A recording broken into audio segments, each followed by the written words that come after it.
Welcome to Dr. Jeffrey Roth's Looking Good and Feeling Great podcast, live from Las Vegas, with his co-host, Darrell Craig Harris.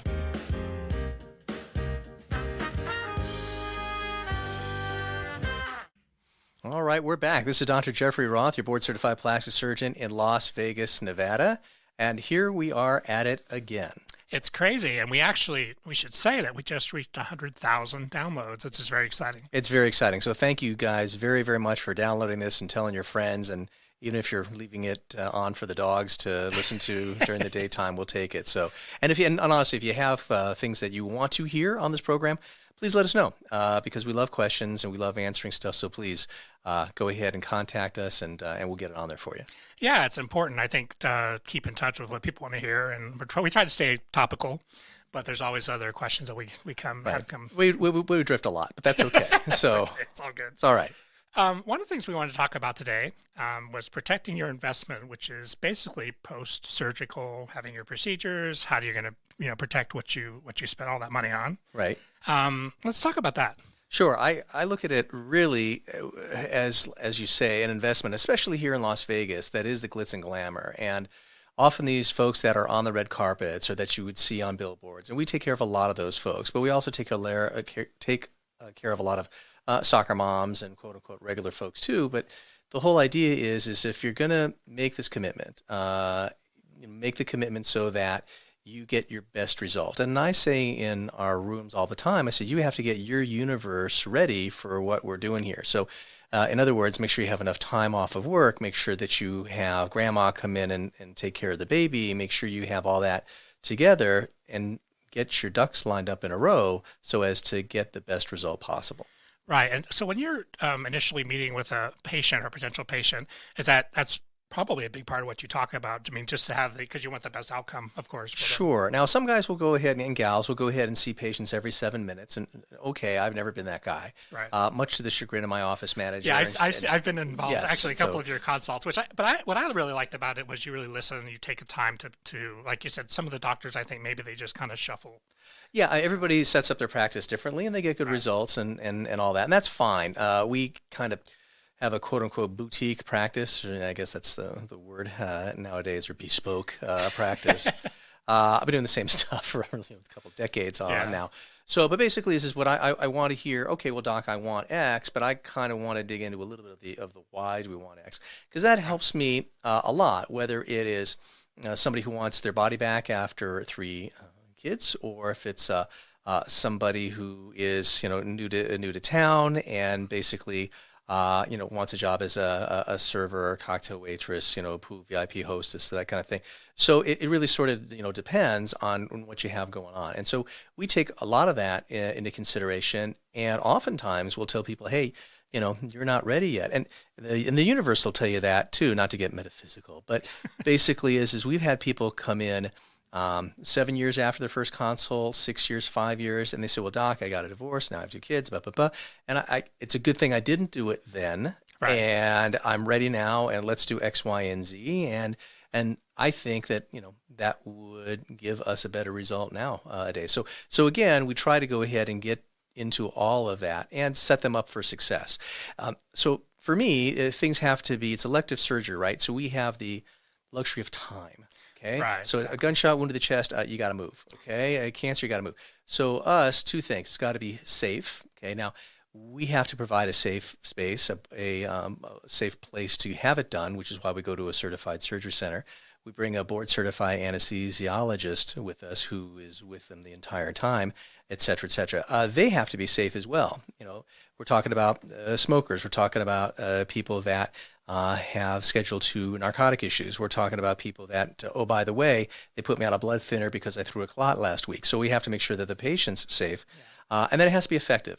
I have to be able to go ahead, take a look at the patient and say, hey, I'm going to go to the operating room and I'm going to change this and you're going to like it.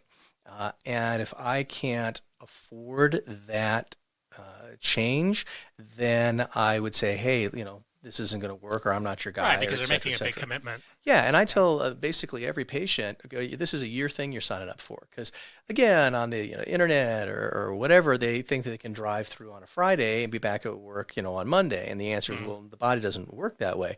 Wish it did, and I wish I had a magic wand for things to heal up faster, and they're working on that. But you don't. I mean, one of the things that I say is you can just tell by an incision. And what I mean by that is incisions typically look their most red and most raised at about 4 months.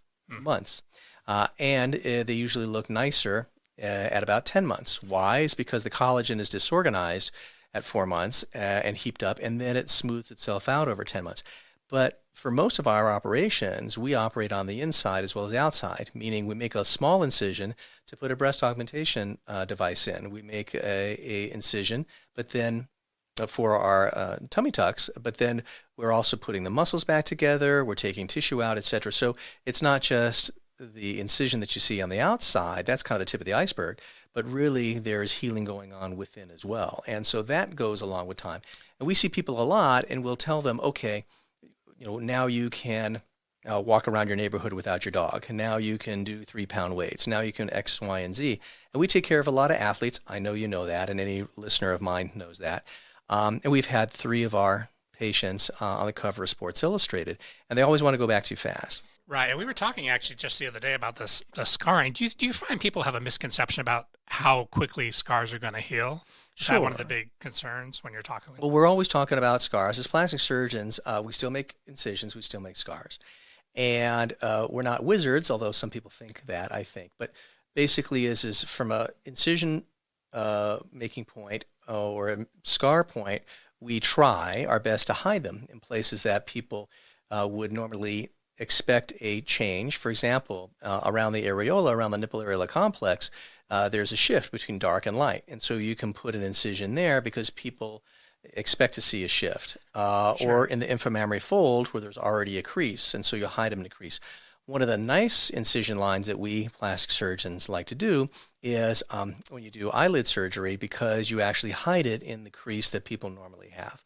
So that's really sort of nice. Right. So that's kind of the whole game plan, coming up with a game plan that's going to work for the patient's lifestyle. And if you have a young mother that wants to get a tummy tuck and wants to get a mommy makeover, maybe it's not the right time. They're dealing with their children, their young children. Well, it happens all the time. And that's okay to do, right. and you just can't deadlift the kid out of the crib for a few weeks, but they can kind of hang out with mommy. And right. Fur babies count too, okay, as far as that goes, because the doggy will say, hey, mommy's hurt, let me, cuddle. Right. And that's okay, but you got to kind of have some parameters about that. And again, just kind of make it people aware that they have to set up their life so they can go ahead and get the best result. And, right. and if that means giving up smoking and vaping and all that, if that means going ahead and getting off some things that'll create blood thinning, all those sorts of things. Which is a big issue. That's why I take an herbal history all the time, and I learned this the hard way, like most of the stuff I learned back up at UCSF, where it's Northern California, and people are very into herbs and this and that, and we would be doing these cases, and these folks would be kind of bleeding, kind of oozing from everywhere. I'm like, man, is something going on? Do we have to get hematology involved? Like, well, I'm not taking prescription, but I am taking all these supplements. Right? Well, 2 things. One is you finally wake them up and things are fine, and they say, oh yeah, no, I ate a bushel of St. John's wort that I grew in my backyard, and you're like, well, no.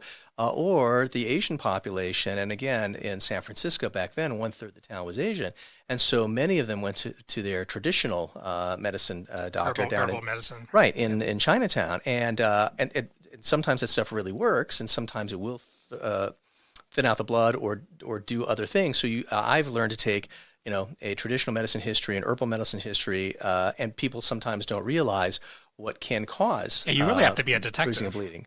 So a little bit. So yeah, I'm not kicking down doors or anything like that, but basically, it's going to alleviate a lot of potential issues. Like you said, you're in the operating room, all of a sudden you have a bleeding problem. Right.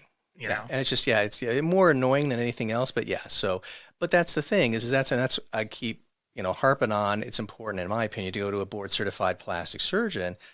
Because we've been trained to one, fix stuff if it makes a left turn, but then two is to try to evaluate the patient so that you're like, oh, you have it. Well, guess what? Get off the Advil for 2 weeks, then come back, et cetera. So you go ahead and hopefully will eliminate that before it becomes a problem. Sure. One of the things we were talking about too recently was fashion, kind of the fashion of plastic surgery. There's trends. A lot of it seems to be driven by social media, which is, we're on social media. We're seeing the same things. What's your thoughts on that? Social media, plastic surgery? I'm sure you get a lot of questions clients have. Right. So, and this is, guys do 2-hour lectures on this. What is beauty? Right. And subjective. Yeah. Right. And so, and there's some really well-known plastic surgeons that tried to really distill that down as to ratios and measurements and interpupillary distances, et cetera, et cetera. And there's some basic tenets that you see from the Greek statues and Roman statues and modern day, and okay. And there's actually mathematical formulas for there that. Is. There's the magic ratio, the perfect, the golden ratio, and all that. So yeah, there is some of that, absolutely, 100%. And then again, with me, we go through the thirds of the face, and then they break them down into more thirds and all that. So those are the kind of the overall, and we talk about the inverse triangles of the face and from the shoulders to the pelvis. Okay, so we talk about all of that. Those are kind of gross things, and then we talk about more refined stuff or more trendy stuff. For example, back in the day, Brazil. So Brazil, obviously big into plastic surgery. Dr. Pitangay, the late Dr. Pitangay, was a pioneer in facelifts, etc. And my favorite instrument to ask for in the operating room, it just rolls off the tongue well. But anyways, I digress. So, but talking about Brazilians, they typically, back in the day, in the 80s and stuff, the women were basically flat-chested with kind of, big butts. And then Baywatch showed up, and then Playboy affected a lot of folks. started selling, and Pam Anderson, who's literally the poster child for that, started showing up in Brazil, and all of a sudden it changed, and so folks were getting breast augmentation down there, et cetera, and we know this because of the sales of breast implant devices, which is a hard number. It's not like a made up number. Yeah, they can track in the regions. 100%. So having said that, so yes, some of those things will change over time. When I very first started in practice here in Las Vegas, everybody wanted to be Paris Hilton. Everybody wanted to be Nicole Richie. They wanted to be a size 0. We had gals that were size 3s, wanted to be size 0s. I'm like, you're out of your mind. Right. Okay? Yeah. And then the Kardashians showed up. Okay. And then everybody wanted an aircraft carrier, and you're behind. And it just, astounds me. Again, when I was back in the day, everybody was on the Stairmaster trying to lose their butt, and now everybody's trying to that's a great, everything in a way, that's a great thing, because it's really, in some ways, more realistic depending on your body type. Right. And so I think through that, if something good can be taken about that is Paris Hilton's beautiful, Kim Kardashian's beautiful. Exactly. Okay, they have different body types, but they're both really beautiful women. And so that, I think, is refreshing and everything else. So there's some girls that'll never get to a size 0. They're just not built that way. Right. Okay. And the same the other way with people go to extremes of Kardashian. even having ribs moved. Oh, the whole crazy thing. stuff, right? That That we've all seen on the TV shows. So one is to embrace your body, and that's funny coming from a plastic surgeon, right? But where I come from is okay, let's go ahead and tweak some stuff and put things back where it used to be, or enhance it a little bit, not get crazy. And one of my favorite patients, I love my patients, but especially the ones that have had 3 kids, and they just want to get things put back together where they used to be, and they do 1,000 crunches, but they have the rectus muscles that moved apart, and so they're never going to go ahead and get flatter. And you do your thing, and they have enough confidence to get back into the 2-piece and go ahead. And again, it's not for the kids, and not for the husband. It's not for anybody. It's for them. And for me, that's really kind of cool. It's the gal, and we talked about this, the Hollywood moment of the 16-year-old with ears that stick out. Right, and exactly. and they don't want to play sports because they don't want to put their hair behind their head in a ponytail. And you do one operation, and you can really adjust somebody's sails with their confidence in their life. And it's the classic moment. And we've talked about this before, where you give them the mirror and they look, and you take the dressings off, and they start crying, and mom starts crying, and all that stuff. So that's the kind of the big, wow, dramatic moment. But there's lots of little moments there too. Everything from Botox and filler, people feel better about themselves, more confident. And that's really what it's all about. So trends will come and go. Big lips will come and go. Big butts will come and go. I just went ahead and saw on one of these blogs that, dark circles under your eyes are in. I'm like, oh, well, I've been in for years then.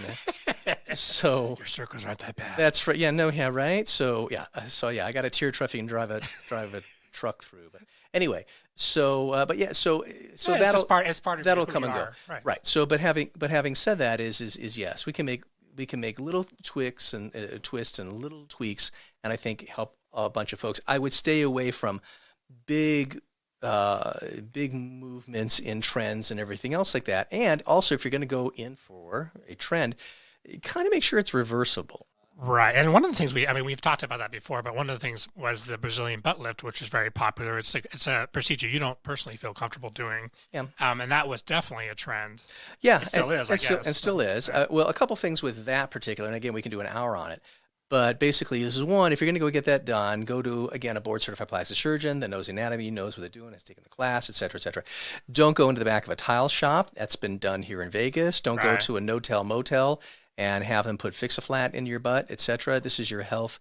It's not worth it. And I saw a meme, which I'm sure everybody's seen, that 3 things not to skimp on. Is a sushi, condoms, and plastic surgery. Those are 3 things you really don't want to cut corners on. So that's a pretty good list. Yeah, I don't know where that comes from. If anybody knows where the origin of that is, please let me know, and I'll give credit because I don't know. Yeah, it might have been Jack, your brother. Could be. Told us that. Yeah, he's witty like that. Yeah, that's actually. That topic is. Actually, sort of the essence of the show Botched, which we've talked about before. But like a lot of the people that they see are people that went to South America, they went to Mexico, they got these procedures done. It's cheaper, but then they're paying a heavy price. Right. Now, there's lots of good, make disparaging comments about plastic surgeons, but basically, yeah, there are a lot of really good plastic surgeons in Mexico and in South America and Central, absolutely 100%. And especially the Brazilians, like we talked about, et cetera. Many of them trained in the States. There's the Brazilian American Conference, which is Dr. Salz's thing up in Salt Lake City. He's been doing that for forever. That's great. And what we unfortunately see in the ERs here in Las Vegas and in LA and stuff like that are the ones that aren't, like anywhere else, aren't board certified guys and gals, and they come back with infections, et cetera, et cetera, et cetera. And there's really not a lot of recourse as far as, hey, can you help me? And well, you're on your own, go to the ER. And so that hurts me because somebody got hurt. Right. So that's the thing is it's one thing if you're going to go across the border and it's a little cheaper, you're going to a board certified guy, et cetera, et cetera. He or she has, a program all set up. Oh, okay, that's different than somebody who, again, just, makes a pop-up plastic surgery clinic. So, and I can't believe that came out of my mouth. But yeah, no, that's not. Those are words that really shouldn't go together. No, yeah, no, absolutely right. Yeah, I think that's the great thing about, not only being in the United States, but being in Las Vegas, Beverly Hills, that there's amazing surgeons. We have Las Vegas Plastic Surgery, which is my personal favorite. I think,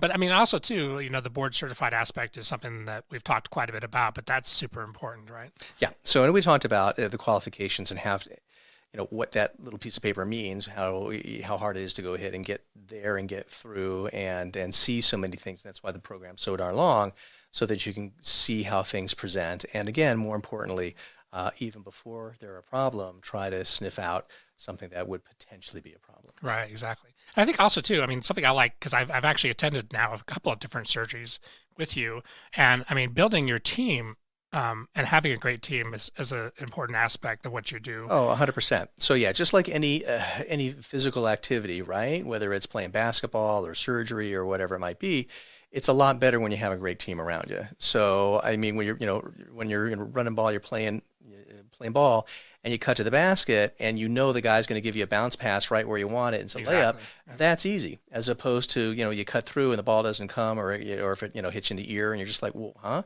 So assembling a good team with, again, a board certified anesthesiologist, so then that frees up my head, so I don't have to, listen for the beep, beep, beep. You don't have to micromanage. Right, and all that. And some guys do that, and they do a good job, et cetera. But for me, I like to concentrate on the task at hand. So that's why I have my board-certified anesthesiology friends that are there watching the patient the entire time and giving them the appropriate medicine, et cetera, et cetera. We have, where I am, a terrific team with a surgical assistant that's worked with me for a long time, with a nurse that kind of knows my personal fetishes and plastic surgeons, we have more of them than most surgeons, and I have plenty. Well, you have your routine that puts you into your comfort zone, right? Right, and I just tell the nurses, just do it my way, and it's right, and so you don't. It's fine. So they should have worried. So yeah, that's how that rolls. Spoken like a true Philadelphia trained general surgeon. So no, but there's a couple of things that I'm a little nutty about, and one is, for example, positioning the patient's arms. I go ahead and make sure that they're in a certain position, and so that when we lift them up on the table, that their arms don't go anywhere and they're well padded. I actually lock the door to my room. Again, I'm a little bit nuts. The nurses kind of tolerate me. Sort of. I send out a lot of checks. But basically, I close the door and I lock the door to my OR so people don't walk in and walk out. Because there's been a couple studies that the more times the door opens, the infection rate goes up. Yeah, I mean, that's, I think, common sense. Yeah. And for me, people say, oh, you're just doing breast augments. Well, for me, I've done heart valves. I've done total knees. What's the difference? You're going ahead and you're putting something. And if it's your breast aug. Man-made. Right. So, yeah, and if once, 1,000%. Right. Exactly. So for me, it's, a foreign body that we're going to hit on purpose, medical device that we're putting in there. I want it to work and be as clean and everything else as I can. Because, again, I say, well, how would I treat this if it was my wife or my cousin or something like that? And I use that as my litmus test in the office all the time. Because if I'm saying something different to the patient, then I'm saying to my cousin, and then I'm a charlatan. So in my head, so that's kind of how that's my litmus. That's my check on myself. And that actually circles back to protecting the investment that the patients are making in you as a doctor and your practice. Well, and the nice thing about aesthetic surgery, plastic surgery, is the patient's the boss. In as much as they're going to interview 3 guys and gals and see who they like. And I think that's important. Again, much to the chagrin of my office manager. And I said, what are you doing?